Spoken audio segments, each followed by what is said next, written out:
El siguiente tema nos lo va a presentar la doctora Laura Cisneros, ella es del Servicio de Gastroenterología, Endoscopía y Hepatología del Hospital San José Tecnológico de Monterrey, Nuevo León, y es nuestra actual vicepresidenta de la Asociación Mexicana de Hepatología.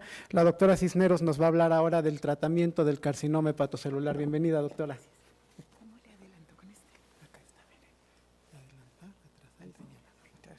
Le quito aquí mi cafeína, el veneno. Buenas tardes. Primero que nada, agradecer a la sociedad que me hayan permitido estar con ustedes esta mañana.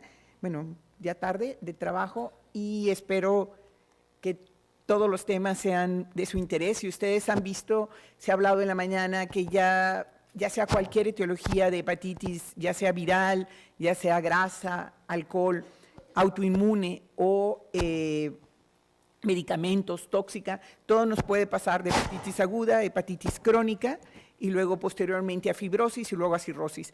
Lo comentó el doctor que hay dos enfermedades, tanto el virus B como la esteatohepatitis, que pueden pasar de fibrosis a cáncer sin pasar por cirrosis. Y el problema principal son las estadísticas del cáncer a nivel global, donde se ve que hay 14.1 millones de nuevos cánceres en el mundo y 8.1 millones de muertes. Y si vemos, aquí tenemos que es la sexta causa de cáncer más común en el mundo, y de acuerdo a estas mismas estadísticas del 2012, ustedes ven que es la quinta en el hombre y la séptima en la mujer, pero la estimación de muerte es la segunda en el hombre y la quinta en la mujer. Por lo tanto, esto es un problema de salud muy serio. Y en pacientes en países desarrollados, aunque vemos que la posibilidad de cáncer está más disminuida, o sea, está en un nivel más abajo, se muere más gente. ¿Por qué se muere más gente en nuestros países desarrollados? Porque no tenemos acceso a medicamentos, porque mucha gente es indígena y no puede llegar a los centros de salud, etcétera. Entonces, esto es un problema de salud muy importante, y tenemos que, a partir del 2015, INEGI dice que la tercera causa de muerte en México, tanto en el hombre, es la cirrosis y las enfermedades del hígado, y aquí tenemos en la mujer también la cirrosis y el cáncer de hígado. Entonces, es muy importante diagnosticar a tiempo, seleccionar un buen paciente y tener un equipo multidisciplinario, porque no podemos trabajar con esto de manera aislada. ¿Para qué significa tener un equipo multidisciplinario? Entre cada uno podemos llegar a alcanzar la meta. O sea, necesitamos oncólogos, hepatólogos, cirujanos, clínicos, radiólogos intervencionistas, patólogos, genetistas y biólogos moleculares para que podamos lograr darle el tratamiento al hepatocarcinoma.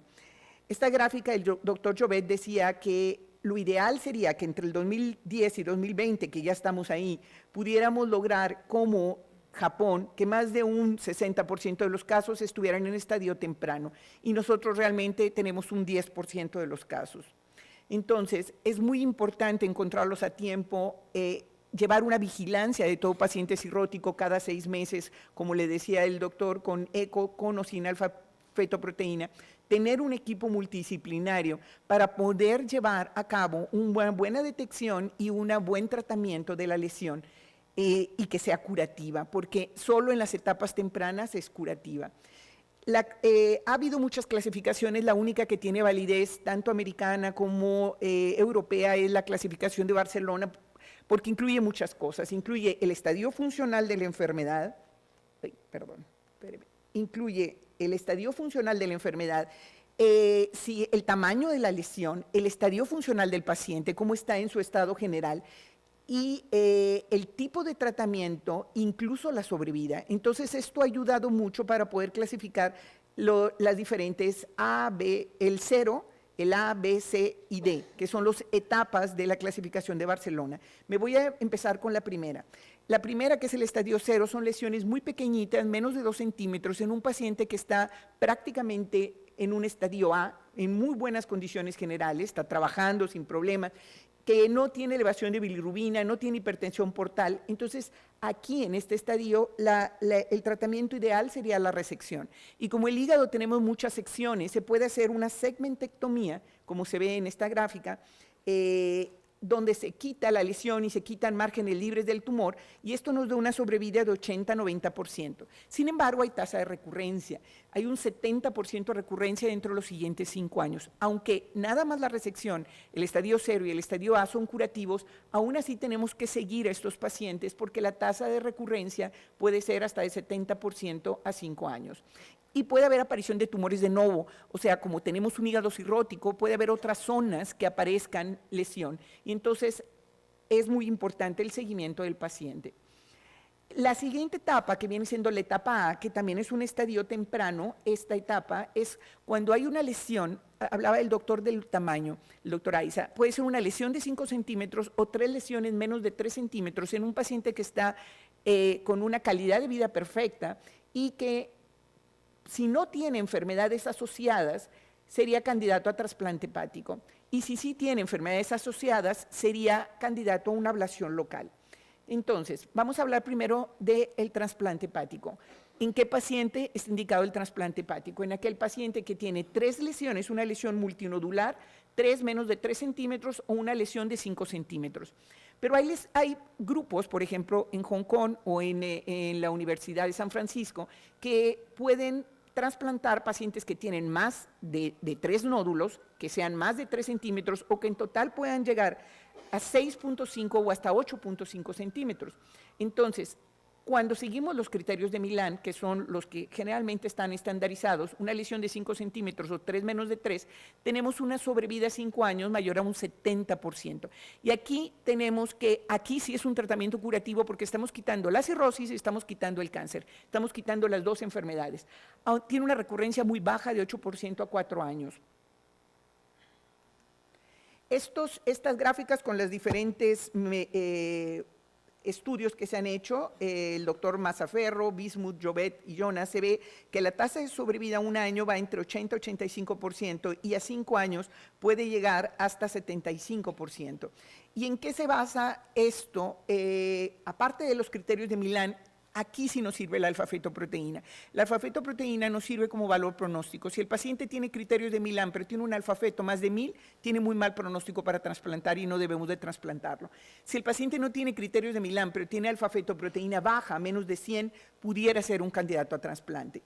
Y también tenemos que una sobrevida libre de recurrencia es de 81.1% con criterios de Milán y con criterios expandidos disminuye a 76%.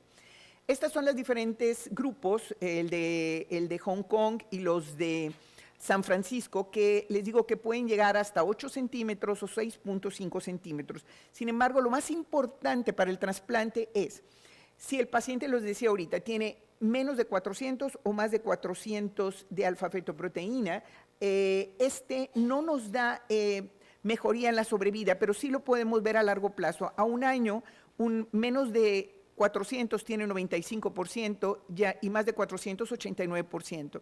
Y, por ejemplo, a 5 años, menos de 400 tiene 78.5 y más de 455.5. Es lo mismo que pasa a 10 años. O sea, a mayor nivel de alfa-fetoproteína, la tasa de sobrevida es menor. La otra cosa muy importante en el trasplante es el tamaño del tumor.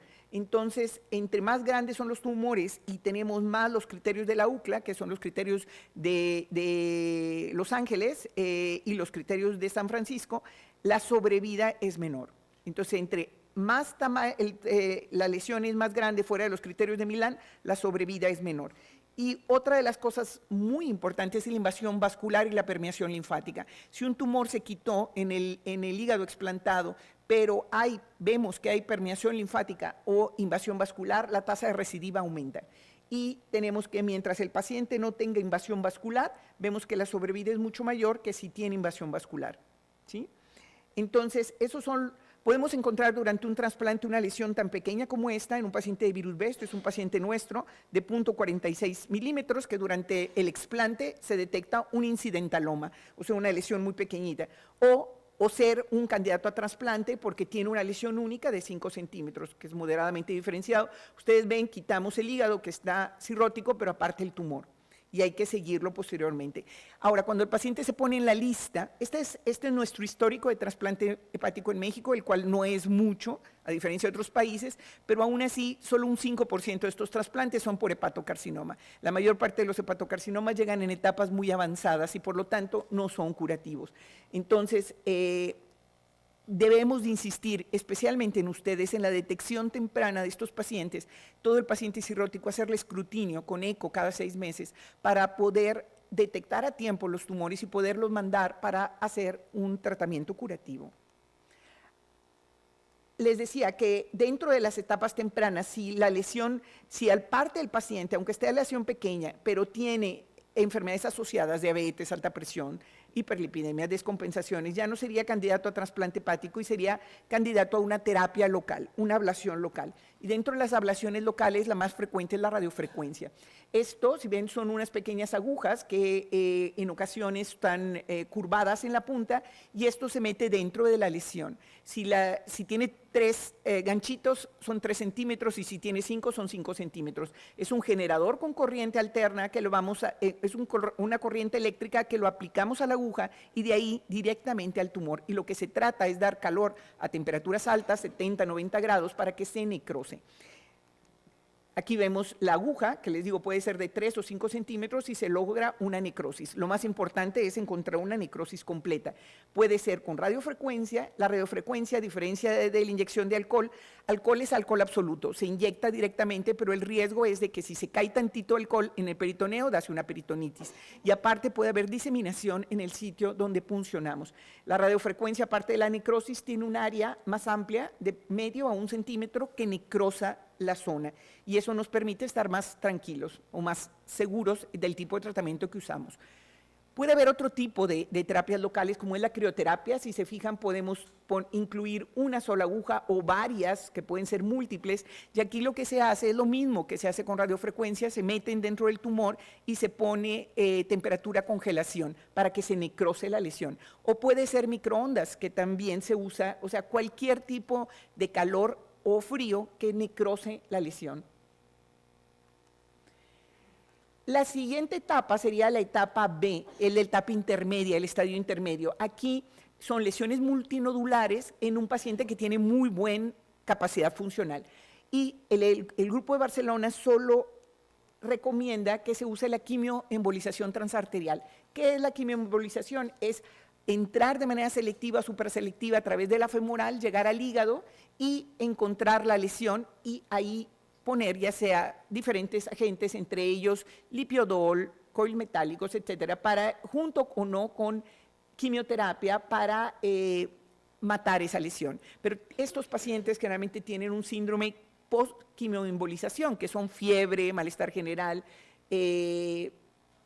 ataque al estado general. Miren, aquí se pasa un catéter a través de radiología intervencionista, se inyecta la lesión ya de manera selectiva o supraselectiva. Si quiere supraselectiva, se pone el catéter hasta acá, o aquí, como son 3 lesiones, se hace en el tronco para que se necrosen las 3. Y esos son los vasos embolizados. Podemos usar todo este tipo de sustancias, coils metálicos, alcohol polimilínico, lipiodol, es la más económica, coágulos sanguíneos, etcétera. Pero también hay otro tipo de quimioembolización que viene siendo, déjeme pasar esta, que viene siendo los DC-bits, que son como unas pequeñas bolitas que se inyectan directamente hacia la zona que vamos a embolizar, pero a diferencia de la quimioterapia, que es sistémica, o sea, que puede diseminarse y tener muchos efectos secundarios, se va a liberar de manera lenta y progresiva en el tumor. Entonces, esto nos hace que tenga mayor efecto y menos efectos secundarios. Es el DEP-TACE contra la TACE clásica, que viene siendo la quimioembolización sistémica. Es importante que sigamos luego al paciente y veamos qué respuesta tiene, y esto lo hacemos con TAC, para ver si tuvo una respuesta parcial, una respuesta completa, una estabilización de la enfermedad o no hubo respuesta. Porque entre más respuesta hay, si se fijan, la sobrevida es mucho mayor en los pacientes que fueron tratados con quimioembolización. Para hacerlo más complejo, el doctor Bolondi, que es junto con el doctor Piscaglia de la Universidad de Bolonia, encontró que en el estadio intermedio había muchos pacientes que, bueno, pues estás en el estadio intermedio, nada más te puedo dar quimioembolización y se acabó. Entonces, pero cada vez se ha visto más que, que podemos ayudar más a los pacientes si, por ejemplo, les damos quimioembolización seguido de radiofrecuencia o inyección de alcohol para que se haga la lesión más pequeña, se haga lo que se llama el downstaging, o sea, disminuir el estadio y luego trasplantarlo o luego resecarlo. Entonces, si se fijan, a diferencia de un solo tratamiento que es quimioembolización, aquí se puede usar quimioembolización con radiofrecuencia, quimioembolización con medicamento, quimioembolización en estudios experimentales o radioembolización, que es poner yttrium 90, que es un marcador molecular que se pone en, se me fue, en medicina nuclear para poder darle el efecto y destruir la lesión. Entonces, eso le digo que a diferencia de un solo tratamiento, aquí se ha aumentado a 7 tratamientos diferentes. Eso nos permite que lesiones grandes podamos disminuirlas y luego trasplantarlas. Si no hay metástasis a distancia. ¿Qué pasa en el estadio avanzado? El 90% de los pacientes nos llegan en estadio avanzado, que para eso insistimos en dar sobre todo toda esta información, porque ustedes nos pueden ayudar a que nos lleguen en estadio temprano. Pero si están en estadio avanzado, en un paciente que ya tiene nódulos, o sea, ya tiene ramas, ya tiene metástasis, está todavía trabaja, es una persona relativamente joven y está en buenas condiciones, ¿qué le vamos a ofrecer? Si se fijan, el avance ha sido impresionante, hablando de que se descubre que el hepatocarcinoma tiene múltiples blancos moleculares. Desde el punto de vista molecular, podemos incidir en cada uno de estos para poder lograr que se destruya el tumor. Pero tenemos que el tumor es heterogéneo, y al ser heterogéneo, no podemos usar otro medicamento. Entonces, tenemos aquí los factores de crecimiento endotelial, el derivado de plaquetas. Hay muchos factores a nivel periférico que podemos incidir para que hay medicamentos que han actuado para bloquear toda esta fase de proliferación celular y toda la fase de angiogénesis. Pero aunque se han estudiado mucho, el único estudio que ha demostrado que mejora la sobrevida, aunque poco, pero mejora la sobrevida con una P significativa, 10.7 meses de sobrevida contra 7.9, es el sorafenib, tanto en Europa y en Estados Unidos como en el Asia-Pacífico. Esto es primera línea de tratamiento, que es el que usamos en cáncer avanzado. Cuando el paciente no responde a primera línea o no lo tolera, hay otro medicamento que también tiene efectos en blancos moleculares específicos en cada uno de los factores, que se ha usado en el cáncer metastásico y que tiene una sobrevida de 10.6 meses contra 7.8. Dicen ustedes, pues son 3 meses, ¿qué es? Pero para un paciente oncológico es mucho. Un día para un paciente oncológico es muchísimo. Entonces aquí hay una diferencia significativa y este es el que se usa como segunda línea. Y actualmente hay otro medicamento que se considera segunda línea, que es el levantinib, que se pudo demostrar que aumentaba la sobrevida 13.6 meses contra 12.3. Si se fijan, actúan en los receptores del factor vascular de crecimiento endotelial, el derivado de plaquetas, el derivado de fibroblastos. O sea, esto es a nivel molecular, la respuesta de estos medicamentos. Pero más interesante de todo es esta parte. El futuro de la oncología va a ser la inmunoterapia y a ustedes les va a tocar vivirlas. A nosotros nos ha tocado desde no tener nada y ver todos estos avances. ¿Qué es la inmunoterapia? No usar un agente externo que les destruya y que tenga efectos secundarios, sino estimular a su propio sistema inmune, que está bloqueado, para que destruya al tumor. Y entonces tenemos que, por ejemplo, este es un nódulo linfático y aquí tenemos una célula presentadora de antígeno y tenemos un antígeno asociado a tumor frente a un complejo mayor de histocompatibilidad que va y estimula la célula T que está inmadura a hacerla una célula madura para que vaya y destruya el tumor. Esto es lo que, a través de que hace perfonina y granzima, elimina estas sustancias para que destruyan el tumor. Pero el tumor no se deja, inmediatamente crea una fase de inmunotolerancia.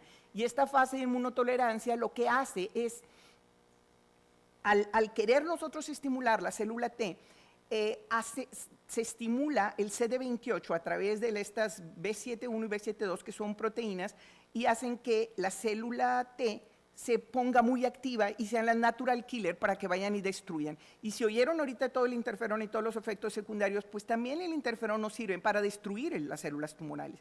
Pero la célula tumoral se protege y crea anticuerpos. Y los anticuerpos que produce es el PD1 y el PDL1 que van a actuar al unirse a su receptor.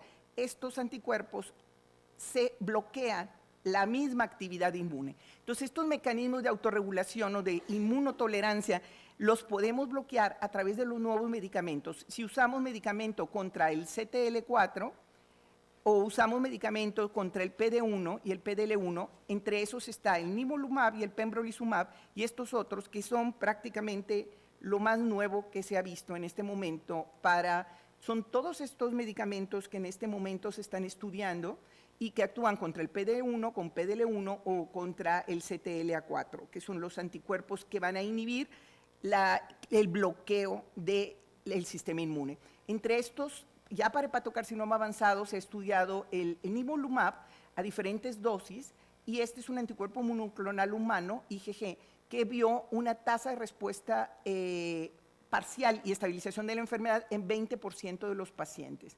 Y específicamente aquellos que por inmunohistoquímica tienen marcadores en los vasos, aparentemente los que tienen esto positivo tienen mayor tasa de respuesta.